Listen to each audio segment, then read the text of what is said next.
I was standing outside the hospital room waiting. My wife was in labor, but I wasn't allowed inside. Not because of medical reasons, but because she simply didn't want me there. She said she needed privacy and didn't want a stranger in the room while she was giving birth. I just smiled at her and handed her 2 documents, my fertility test results, and the divorce papers I had filed just a few days before her expected due date. I had brought them with me on purpose. She stared at them, still looking confused. That's when I explained everything to her.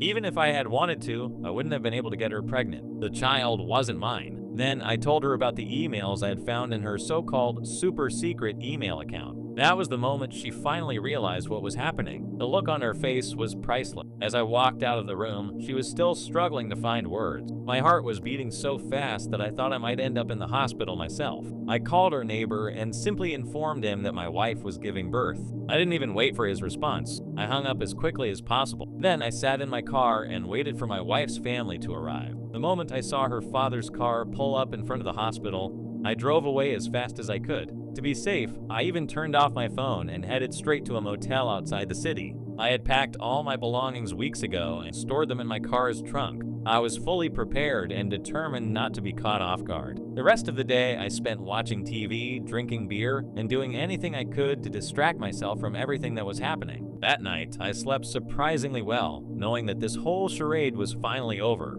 The next morning, I woke up and turned my phone back on. As expected, there were hundreds of messages, mostly from my wife and our neighbor. I didn't even bother opening them. However, I did check a few messages from my parents and my brother. I figured my wife must have contacted them when she couldn't reach me, so I decided to call my parents and explain everything. I told them I would come home soon, and even asked if my brother could be there as well. They deserved to hear the full story from me. When I arrived at my parents' house, my brother was already there. They all looked confused and slightly irritated, which was understandable. In their eyes, I had just missed the birth of my own child and had made them miss the birth of their grandchild. But I sat them down and told them everything. I explained why I had done what I did. By the time I finished, they were speechless. I had expected an explosion of questions and accusations, but nothing like that happened. My father simply said that he hoped things wouldn't get any worse. If the others had anything to say, they chose to keep it to themselves. So in that sense, everything went surprisingly smoothly. That was a few days ago. My family hasn't said much since then,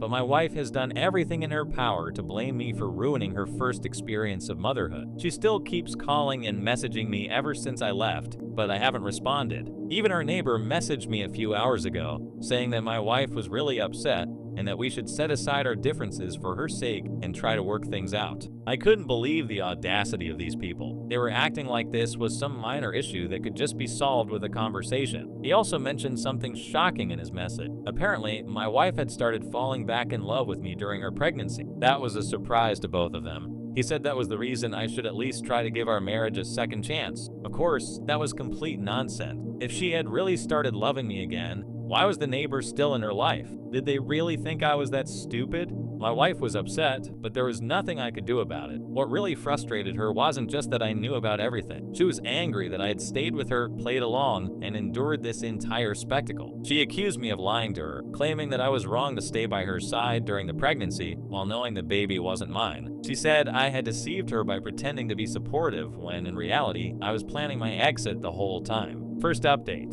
It's been about a week since the baby was born, and I'm still staying in a hotel room. I haven't visited my wife, nor do I plan to. She keeps calling and texting me, but I don't understand why. I've made it clear that I have no interest in talking to her. I haven't blocked her yet, but I did block our neighbor after he had the audacity to message me again. He reminded me that my wife still had hope and wanted me to return to her. I'm 100% sure that the only reason he's still sticking around is that he's hoping she can squeeze some alimony out of me. After all, neither of them has a real job. My wife was a stay-at-home wife, which I respected, but apparently she wasn't just taking care of our home, she was also cheating on me behind my back, and that I could never forgive. Before anyone criticizes me, let me be clear. I never asked her to quit her job after we got married. When we were dating, I supported her career ambitions, and she was working. But one day, she told me she wanted to leave her job and take care of the house. I didn't object. It was her choice, and I was earning enough for both of us. Now, I'm almost certain my lawyer will be able to get me out of paying any alimony. Once we prove her infidelity, it should be a straightforward case. As for the neighbor, he's still desperately trying to make it in the modeling industry. There's no way he can support himself, my wife, and a child. Even if they pool their resources together, it won't be enough. So good luck to them. Honestly, I'm just grateful I got out of this mess. I don't have to pay a single cent to them, and I won't waste my time fighting over the divorce. I hope she doesn't try to contest it, but knowing how little common sense she has, I wouldn't be surprised if she did.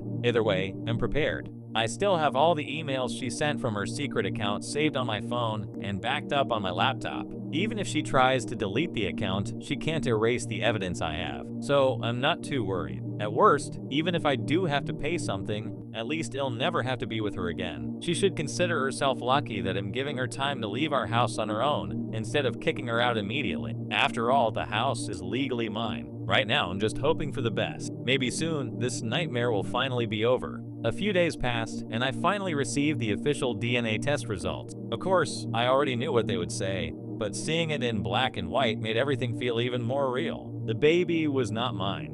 There wasn't even a slight chance. It was a 0% match. The document was undeniable proof. I had no biological connection to the child my wife had just given birth to. With the results in hand, I contacted my lawyer immediately. He assured me that this was the final piece of evidence we needed to ensure that I wouldn't have any financial obligations toward my wife or the child. He was confident that we could finalize the divorce quickly, especially since I had been gathering evidence for months. After that call, I took a deep breath and let out a sigh of relief. This was it. The last chain tying me to my wife had finally broken. At this point, I decided it was time to tell her. Not because I owed her anything, but because I wanted to see how she would react when she realized she had no way to manipulate me anymore. So I sent her a single message. I got the DNA results. The baby isn't mine. I've already started the divorce process. You'll be hearing from my lawyer soon. And then I waited. She didn't reply immediately, but after about an hour, she started calling me nonstop. I didn't answer. I let her calls go to voicemail one after another.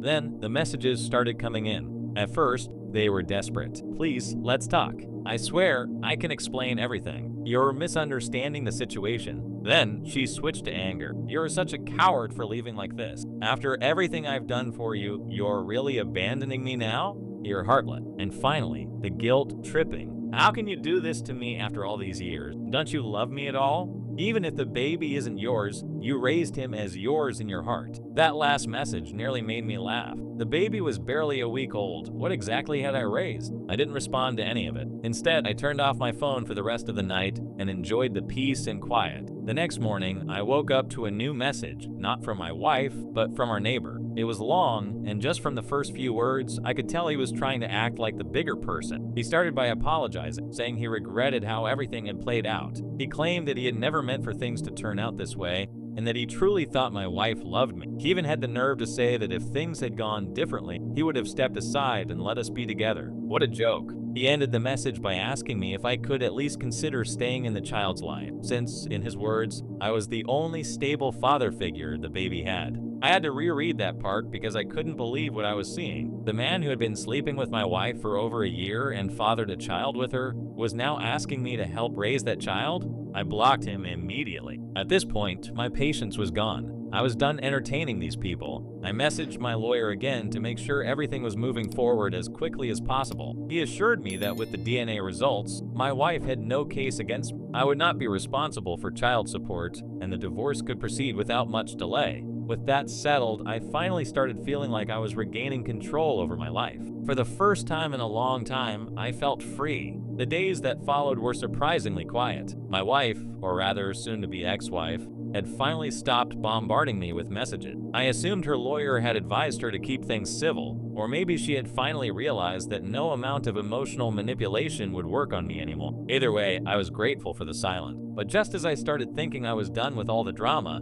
I got an unexpected call from her parents. At first, I considered ignoring it. After all, what could they possibly have to say to me now? But then I thought, why not? Let's see what kind of story she's told them. So, I picked up. Her father's voice was the first I heard, stern and controlled. Son, we need to talk. I almost laughed at the way he called me son. That title didn't seem appropriate anymore. About what? I asked, already knowing the answer. There was a brief silence before he spoke again. We heard about what's happening between you and our daughter. We understand you're hurt, but don't you think you're taking things too far? Too far? That was interesting. And what exactly did she tell you? I asked. That's when her mother took over the conversation. She admitted she made a mistake, her mother said, her voice softer. but she loves you, and she's devastated that you're leaving her over this. Over this? I let out a dry chuckle. She cheated on me for over a year. She had another man's baby and tried to pass it off as mine. And you think I'm taking things too far? There was another pause, but this time it felt heavier, like they hadn't expected me to be so blunt. Her father's. Look, we're not saying she was right, he admitted.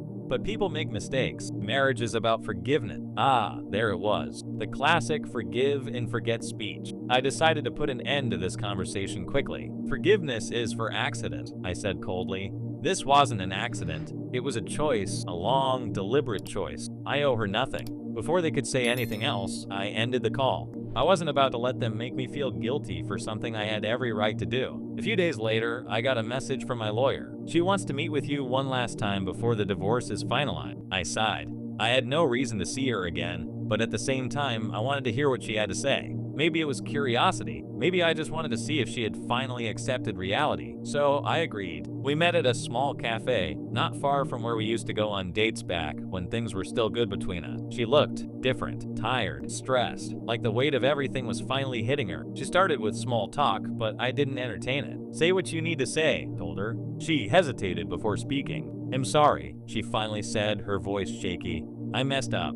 I know that now. I didn't respond. I just watched her, waiting. I still love you, she continued. I swear, I never wanted to hurt you. I made a mistake. I leaned back in my chair, unimpressed. A mistake, I repeated. That's what you call it. She looked down, avoiding my gaze. I was lonely. You were always so busy with work, and I felt ignored. I almost laughed. So, instead of talking to me about it, you decided sleeping with our neighbor was the solution? She flinched at my words. I didn't mean for it to happen, she whispered. I shook my head. You didn't mean for it to happen, I echoed mockingly. So what? You just tripped and landed in his bed? Over and over again? She had no response to that. Silence stretched between us before she finally spoke again. Can't we try again? She asked, her voice barely above a whisper. Can't we fix this? I stared at her for a long moment, then reached into my bag and pulled out a copy of the DNA test result.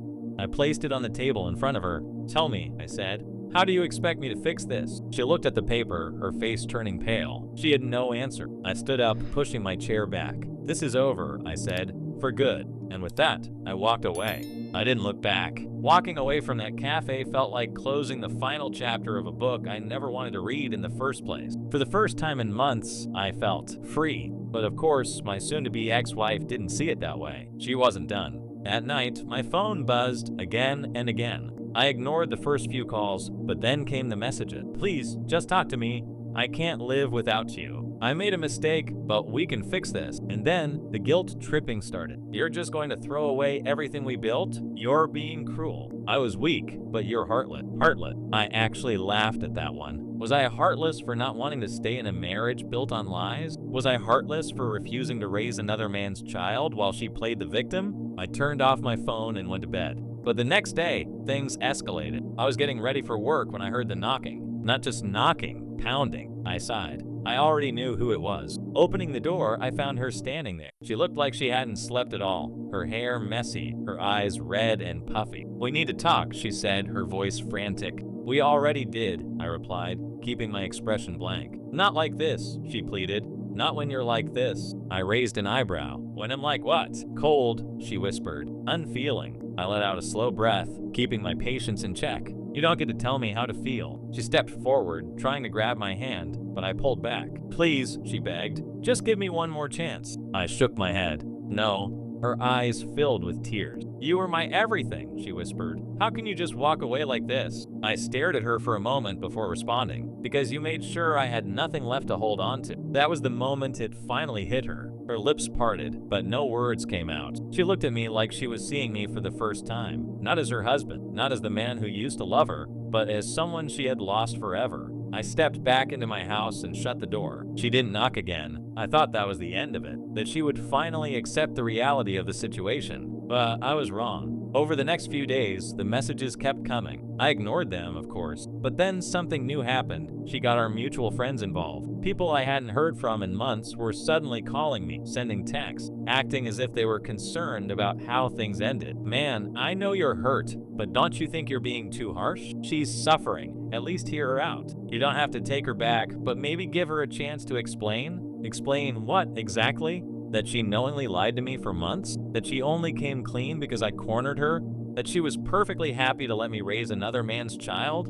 I wasn't falling for it. But then I got a message from her father. Unlike the others, he didn't try to guilt trip me. Instead, his message was simple. I want to apologize on behalf of my daughter. I did not raise her to be this way, and I am ashamed of what she has done. I read that message twice, then a third time. Of all the people who reached out, he was the only one who didn't try to defend her. He didn't make excuses. He didn't ask me to reconsider. Instead, he told me something I never expected. She's not staying with us. I told her she's no longer welcome in my house. If she can betray someone who gave her everything, then I don't know who she is anymore. For the first time since this nightmare started, I felt a strange sense of validation. I wasn't crazy. I wasn't overreacting. Even her own father saw her for who she truly was. I sat back, staring at my phone for a long time. Then, for the first time since it all began, I responded, "Thank you." A month passed. The divorce process was moving along, and with the evidence I had, things were looking completely in my favor. No alimony, no financial obligations, nothing. She was going to walk away with exactly what she deserved, nothing at all. One evening, I got an unexpected knock at my door.